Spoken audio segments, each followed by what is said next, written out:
Welcome to another episode of the NBR Podcast Summer Series, where we ask our esteemed colleagues to come in to the mic, slap on some sunscreen and think back over the highs and lows of 2024.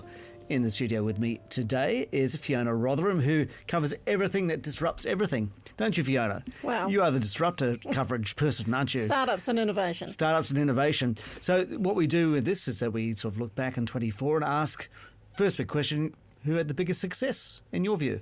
Well, it's pretty hard to choose between a number, but I think because there has been so few exits in recent times, the Tradiefile sale in October was, a pretty big deal. That's the tradies platform that had gone global. Yep. It was sold to UK-based The Access Group in October. Now, the price was undisclosed, right. but VC firm Movac has reportedly told its investors it's going to get $85.5 million for its third shareholding, Okay. which, if you extrapolate it out, means... Basic maths? Yeah, basic maths. It's around 250 mil. Yep. So, Curtis Bailey, who's the West Auckland electrician who started up, it's pretty good payback for him. He had a 9% stake, and other investors as well, of course. Wow. So that was a big deal. Okay. Anybody else getting near that? Well, Kami, EdTech startup as well, got attracted a big investor, a big US investor this year.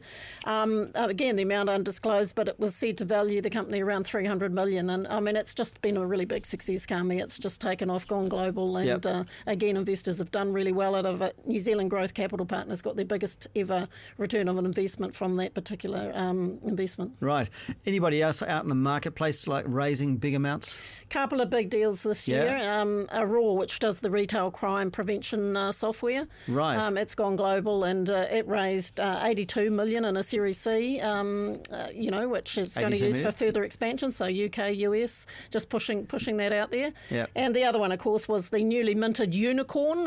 Yes. Which is Crimson Consulting, Jamie Beatson, of course. Jamie Beatson, right. Yeah, so they raised $68 million in a Series D round, but it was the valuation that attracted the headlines. Okay, over $1 billion. Okay, yeah. So just on that, remind people what Crimson does. It's an ed tech kind of thing. So they basically, it's an ed tech startup. So they help get your child into, Ivy League. How do you go, prepare them to get into the good universities that they want to get into. But they've sort of evolved from that to do other things as well. But basically that's what they started out doing. Are people excited about them? Because they've got some big names. Well, they've got John Key on the board, and they've had some really big investors in there as well. I mean, at that sort of valuation, it's hard to sneeze at them. But $1 billion. Yeah. Okay.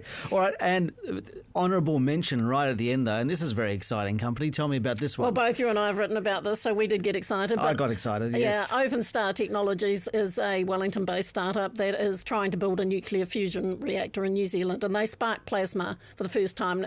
I didn't really know what that was, but it's a necessary part in the process of building this reactor. So it's a really important milestone for it to attract more investment and for it to move to the next stage. And it's in a race with others around the world, so it's really cool that they're being able to do that here from New Zealand at this stage, though it's still unproven. It's still a moonshot. Yeah, it's still a moonshot, but one of the things that I really appreciated you telling me about was the fact that we also had another VC firm here in that sort of space, in that venture capital space, investing in a US kind of startup, isn't that right? Yeah, so GD1 didn't invest in OpenStar. They chose to go with one of the US companies for their own reasons. Yeah. But basically they were alerted to the fact that this is an area that's burgeoning, that it could, if it takes off, it's going to get really good returns for those early investors. It could be. If. Okay. If and when. There's always an if. It's always an if. All right, look, so some big money flowing in and big ambition.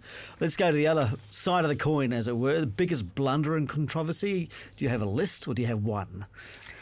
Yeah, it's not. I sort of like celebrate successes more than talk about blunders. But I think on the VC side, one of the things that hasn't happened here before was, you've got one of the VC funds, Hill France Capital, which was a relatively new fund, and it had 18 million of government money from the Elevate Fund of Funds. Right. Rob Vickery, who was the founder of that, he was moved back to the UK for personal reasons. So it left only one guy sort of in charge, Alex Dam. He left during the year as well. So it was basically an unmanned fund, so it were. as it were. So they're a little bit concerned around that taxpayer money gone into a fund that was left in that state, but they've put in a new manager, and I think it must be unsettling for the companies that invested in, but one of those things that hasn't really happened here before, so I'm not so much a blunder as perhaps an unfortunate circumstance there. Right. The other one I think have to start questioning is Being AI, which is a listed company, still very much sort of more at that startup stage. They've just recently announced they're getting out of the AI component of their business. They do a mail logistics company and a school, which are kind of two weird pairings, and then they added on this AI sort of startup. Right. It's an eclectic mix of companies. Well, it was, but now it's less eclectic because they're getting rid of the AI. But are they changing their name? Are they dropping AI? Well, they're going to have to, aren't they? I mean, the original chair, Sean Joyce, has dropped out of the company. He's no longer, the chair. And then you've got them selling the thing that they made a big deal about it being an AI player. Now they're saying they don't think it was working out. So just one of those ones that I think if you're an investor, you'd be a little bit disgruntled about how it's playing out. Okay, all right. Well, let's move on to... this is a big call, but the story of the year on NBR from your point of view is what?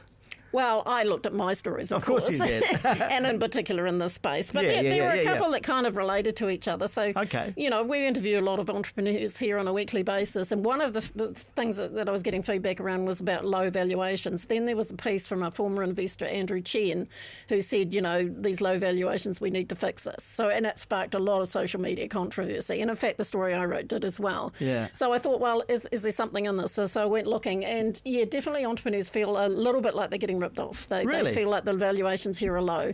Some people challenge that. Rowan Simpson doesn't agree. He said if that was the case, then VC funds would be making excess returns, and they're not. But I think anywhere where an entrepreneur's managed to get some international investors, the valuation tends to be higher. So that's something that, if they can, they really want to think about as soon as they've got sort of hit that milestone that's going to attract, and the size that's going to attract international investors. Right. So they believe that the proper valuation only comes if an international investor comes on board, basically. That's been their experience. They get a higher valuation. But, of course, you get higher valuations if you actually seek higher amounts of money is one of the things.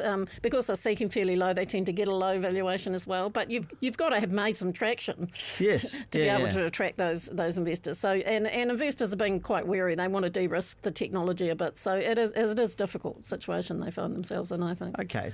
And then the follow-on from that sort of relates to it is, where have all the lead investors gone? Because there's been a real lack of those lead investors in the local market. So and the lead investor... Are they the first people to jump in? Is that how does it work? Yeah, well, not necessarily first, but they're the ones that, in a round will do all the heavy work. They do all the, heavy due diligence. They set the valuation, which is a really important part. So then other investors who come in go, on that valuation. So you've actually got some funds, smaller funds, who just set up and say, we'll let someone else lead and we'll just follow in once you've done the work. Piggyback. They piggyback in.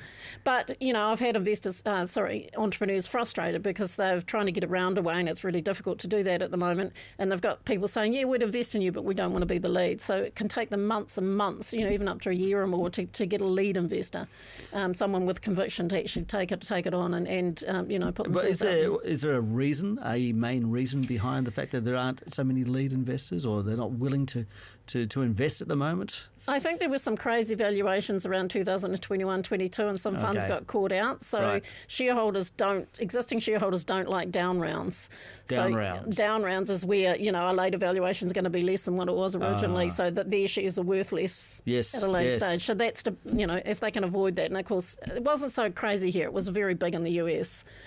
Some of that exuberance over there, but it's something that they're wary of, and I think there's not the funds of size that have got the manpower to do this work is smaller, and I think just people are being very wary. They're just investing in their existing portfolios rather than wanting to take. There weren't a huge amount of new deals done. There weren't. No. Not for new startups. No. Right. Okay. Is that an indication of just the economics at the moment, or the talent? It's a global issue. It's been a tight investment climate, and in a small market like New Zealand, that's felt even more. Okay. There's a number of funds trying to raise their own funds as well. So they've invested out their existing funds, and they haven't got more funds for investment except for their own portfolio. So that's been a big marker of this year, I think. Okay. Well, that's a good cue, isn't it?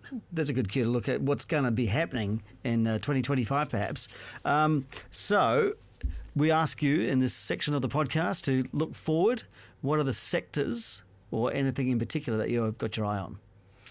So deep tech is sexy at the moment. It is attracting investors, even though it's a long time to market. So software as a service has always been a popular investment here in New Zealand because it's quicker. You know, it's less money to develop and you get a quicker return. But deep tech is interesting area because you get things like OpenStar Technologies, right, that you can go, wow, that's really going to make a difference to humanity if that comes off. So some of those areas, clean tech is very sexy, but it's struggling to get investment. But health tech actually doing pretty well. I look at someone like Elemetry, which is doing the wearable sensor for the gut. It managed to get a raise away, US 18 million, which isn't too bad, and they're they're going to use that for expansion into the US. Right. Okay. Yeah. So I think health tech is another area to watch. Okay. So and by deep tech, I mean that's basically it just takes a long time to prove it, and that's why some people are sort of like, oh yeah, it's not going to give me a return soon enough. They're cautious about that. Well, deep tech by its nature is something that's is not just, as I say, a simple software development. It's something that's innovative and makes a big change. So it usually involves deep science. Yeah, right. Okay. And so drug development, for example, something like Biora, it's doing the CAR T cells therapy. That it takes years to get, and then you've got to do clinical trials, before it can get to market, and they take a lot of money and a lot of time to get to market. So that's the kind of deep tech type of thing. There's deep tech in the health tech. Deep tech and health tech, there's lots of branches, but basically deep tech is innovative science that's going to make a difference. All right. Okay, quick fire. Okay. I did ask you to think of some people, good year or bad year. So I don't know. We've talked about bad years. Is there any other quick fire bad year examples? Not that I can think of, not really. As I say, I like to focus on the positive a little more. But, I mean, a number of companies sort of perhaps in a holding pattern where they're just, been unable to get the money they need for growth. Yeah. But I don't think there's been any deep-rooted failures in the startup sector as such. But, I think one to watch for, and again, to focus on the positive, I think if you have a look at, we did a bit of a survey of the VCs for a Christmas feature, and we asked them what their top stars in the startup sector were. OpenStar got a lot of votes, but so also did Tracksuit, which is a brand tracking platform. Oh, right. It's only 3 years old, and they've already hit 18 million in revenue in just 3 years, which is pretty good going, and then they're making a good fist of it. So they're pretty popular with their investors at the moment as well. So it's definitely one to watch. And one last question: the sectors, the KiwiSaver sector is saying, like, we want to get more into private funds. The government seems to be going that way. It's doing some research and some papers on that. Are the venture capital sector, is that crying out for KiwiSaver funds to give it? Absolutely. What a surprise. Okay. I mean, it's been a big move in Australia because they've got compulsory super in Australia. They've got much bigger, they've got trillions of dollars now built up over there. They've invested heavily into the startup sectors, private equity in particular. In New Zealand, they've been investing in private equity, but they haven't moved into venture, which is a bit more risky. Well, a few of them have, and mainly to the older, more established funds. So Movac's had money from New Zealand Super, for example. Simplicity's got involved with Icehouse, that sort of thing. So you have had a few come in, but it's been something the venture capitalists, there's a large amount of money building up there, so obviously they want to, we can help you manage that. We can help you that. We can help you with that. The question of double fees has always been the issue. Yeah. And valuations. And the risk involved, because if you're putting money into KiwiSaver, it's meant to be for your retirement. You want it to be safe, don't you? So you've got, I think that's the other thing that's got to be thought about, is the risk involved. It's going to be a lot of push and pull on that coming up. I think so. All right. Fiona Rotherham, thanks for coming on to the podcast. Thank you.